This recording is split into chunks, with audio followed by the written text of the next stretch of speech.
It's about changing the conversation. So again, using that students as partners language, thinking about how does something land with them, getting them to think critically about whose knowledge counts, whose voices matter, whose have traditionally mattered, and feeling some ownership over their assignments and the assessments and making sure they are relevant to the learning outcomes. So really starting with the learning outcomes and turning them on their head in a way and inviting students to check in about, are these the right learning outcomes for the goal of the course?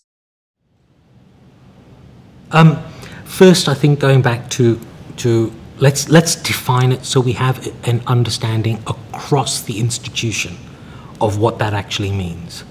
I don't think we're there yet. And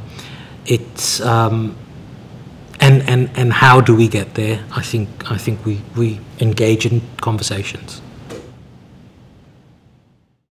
I think that, you know, if we're talking about creating spaces for in particular for voices from the Global South, I think that's about epistemic justice, actually. It's about valuing the knowledges that come.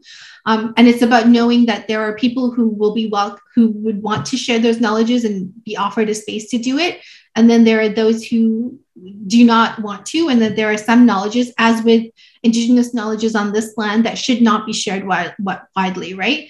And understanding that, and in doing work in those contexts that is work that's happening in communities, just as we would do here, about rethinking ethics processes, for example, for those of us who want to do research in those locales, who are coming from the Global South. I think that there is a wide range of things we need to think about if we're thinking about global engagement and what it can look like. I feel like sometimes we have to maybe look for options to create these opportunities instead of just waiting for, you know, finding these events where either jobs at the CTL, you know, come up, or you name it. But what I'm trying to say is that, and maybe I can give an example. When I found my lead TA position was mainly through talking to instructors, professors in my department, and saying I have this experience and I would be able to help develop courses as well and help other TAs with my experiences. So these, I guess, initiatives push the department and some instructors to create the position for me. And if anyone is interested in this kind of experience, they should also communicate with professors, department managers, and yeah, try to ask for opportunities like this. Sometimes I think we maybe try and do too much too soon.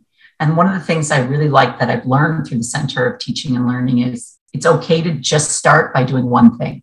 And if we can all start by doing one or two things, it helps us transform the curriculum, thinking about the principles of equity, diversity, inclusion, thinking about universal design. And when you start to eat the elephant one bite at a time like that, it becomes really exciting. And I think when we're excited as instructors, I think the students are excited about the learning opportunities as well.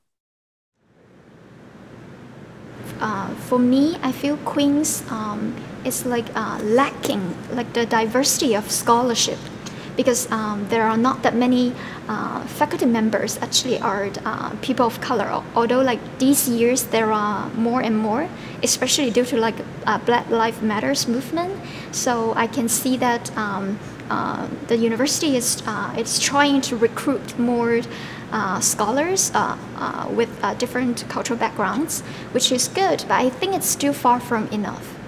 And so that's one thing I do want to highlight. I was just in a hiring committee. It was really interesting because we were supposed to privilege, in some ways, Canadian scholars who have Canadian citizenship or Canadian PR, right? But I don't know, how does that work with global engagement, really, right? Like, should that be what we are doing? And if you don't, if the best candidate is the person who is not from here and doesn't have connections yet, then you have to like provide reasons why they're the best candidate, right? Like that would satisfy someone who has not been a part of their interview, has not, like, the entire processes are so colonial and just about reinscribing privilege, right? And thinking about how we rethink some of that, right? I guess is maybe a part of it.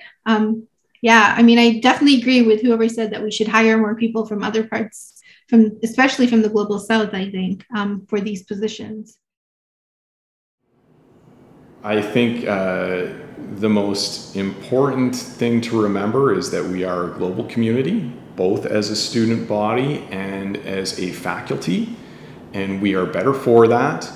And if we are indeed preparing students for their future careers, then this is something that is critical. This is something that we all need to be thinking about. I think opening the conversation within Queen's, I would love to talk to people in art history and philosophy and English literature, and I think LLCU has it all tied up. But having someone from LLCU in there to have sort of a multidisciplinary talking circle, I think people overuse that word sometimes, but I think in this case that's exactly what I'm talking about. I would love to be in a multidisciplinary group going around with people almost answering these questions again. This is why I think it's important. This is what I think is hard. This is what I've tried. We've got the disciplines themselves are colonial constructions from the 18th and 19th century, and they're not global because of the context of their construction. And I think that a really important piece of, whether you want to call it anti-colonial work or globally engaging work or something, is to pull apart these disciplinary barriers and have people talking to one another and sharing ideas, visiting each other's classes. The idea that you can invite somebody to go and do guest spot in your class. I think we should be more open to doing that, both giving and receiving. I think that it's important to ground any of the work we're doing in global engagement in the local Indigenous context we're living in. So for us here at Queen's, in the Anishinaabe and Haudenosaunee, ways of knowing that, for those of us who are not Indigenous, that we have been gifted, or that we can bring in people, to share those knowledges, right? And so thinking through how we do that, and then what does that look like when we start to think about that as well globally? And sometimes I wonder if we can think about how we do this work, some of the ethics we have around doing this work around Indigenous knowledges within the Canadian, or what is currently the Canadian context, and thinking about what that would look like if we did some of that actually in other global South contexts as well, right? Might give us a different way forward than what we've done, because I think there has been a real push within these contexts with Indigenous knowledges from these lands to go beyond and not redo the paternalistic, benevolent type of ways of engaging.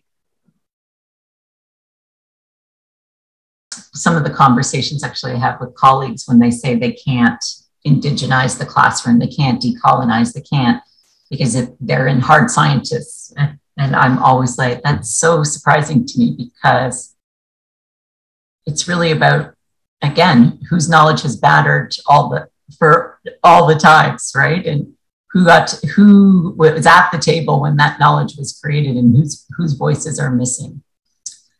And it's about whose voices are missing in the classroom too. I kind of think about my experience as an EDA, and I learned a lot, and I wish there were more positions like that available for many of the graduate students and TAs at Queen's, because that really made me learn not only basic things about teaching, but also many values within the EDI principles, and even others, like universal design for learning, and I guess also the interactions I had with the staff from the CTO were always teaching me something. So yeah, the experience I had there, I think I was one of the most rewarding, and that I would like to share with everyone. Lastly, I think very important is to promoting a positive, safe space for everyone when we're discussing the content that we might not be familiar of. And I think when instructors have bring up an outline for everyone to follow, then the students can all follow the guideline to build up the safe space for everyone.